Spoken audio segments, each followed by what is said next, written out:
Okay, so we're in Austria at the moment, and as you can see, the weather isn't particularly brilliant. Snow's coming down thick and fast, so great for skiing, not so great for photography.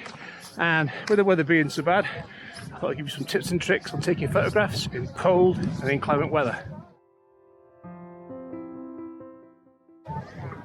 First off, biggest tip of all, if you're going out in any sort of weather, whether it be cold, wet, snow, ice, whatever it is, wrap up warm. Plenty of layers, so lots of natural fibres like wool, but not cotton. Cotton will actually cool you down, and our synthetics work just as well nowadays. Some fantastic synthetic fibres.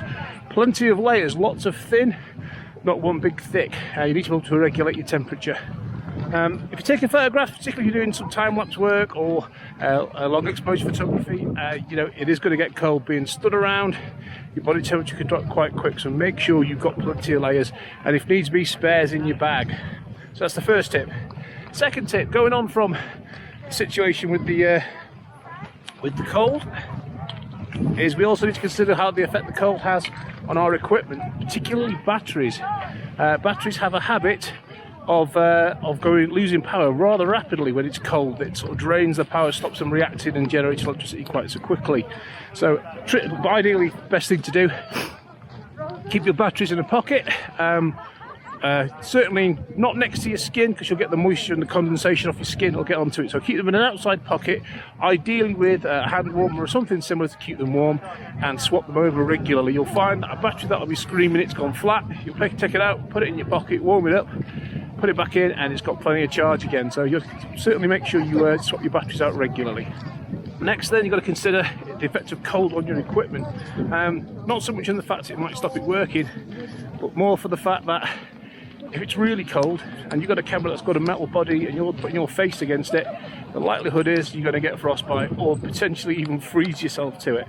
So be mindful of that. Make sure you keep a buff or something on your face, or something to protect your eyes, or ideally, if you've got if you can live view through the screen at the back, use live view rather than using the eyepiece. Okay, so another tip is if you're in really cold conditions and it's powder snow, you know, powder snow is quite good because it'll fall on your equipment. And if you've got a weather sealed camera, you need use an air duster. Just blow the snow off it. It'll come straight off. It won't stick to it. Wet snow, on the other hand, will probably freeze to your equipment and will ice it up. So be mindful of that. Anything wet, so typical UK snow, Scotland, get a protective coat on your camera.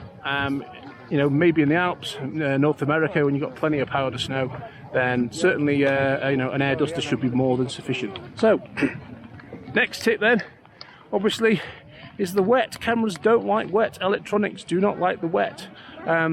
Most professional grade cameras do come with some form of weather sealing on them, albeit it's not waterproof. So if you're out in snow like this today, you certainly need to have some sort of protection on your camera, whether it be a waterproof coat that's specifically made for the camera, or just a plastic bag with a hole cut in one end and an elastic band around the lens, just to give it some protection.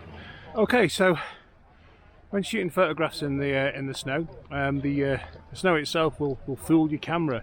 So what you need to do is adjust your exposure value by +1, maybe even 2 stops at occasion, but definitely 1, to get your snow looking white rather than a murky grey colour. So really important tip there. You need to understand the weighting of the exposure valuation on your camera, so make sure you're thoroughly up to speed with the different exposure methods for your camera, and that will help as well. But certainly you'll definitely need to overexpose.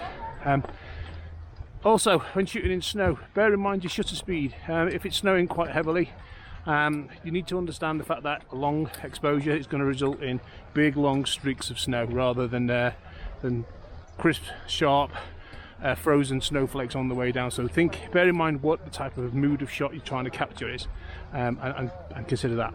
Finally, when taking your camera back indoors, if you've been outside in the cold for a long period of time, your camera and your lenses, all your equipment's going to be really cold. If you go straight back into a nice warm centrally heated building, it's going to get condensate build up on it and in it really quickly, which can damage your electronics, damage the camera. So best thing to do before you go back in, take the memory card out, take the batteries out, keep them in a pocket, put your camera back in its bag. What I tend to do when I'm at home, put my camera bag into the garage, The garage is warmer than the outside but cooler than the inside of the house, and leave it in there for an hour or two to start that process of letting it come back to temperature, and then take it into the house again, leaving it in the bag, and just let it gradually come back up to temperature in a controlled environment where you're not going to get that instant shock from a warm, moist building.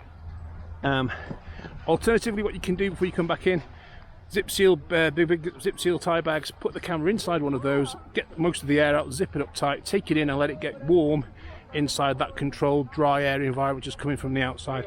Then you won't have the condensation problem. So hopefully you'll find those tips useful. If we do get some snow in the UK, hopefully you'll get a chance out to take some fantastic landscape shots and some nice macro shots, maybe of things like icicles or the snow on the tree branches, etc. So look forward to catching up with you next time. Cheers.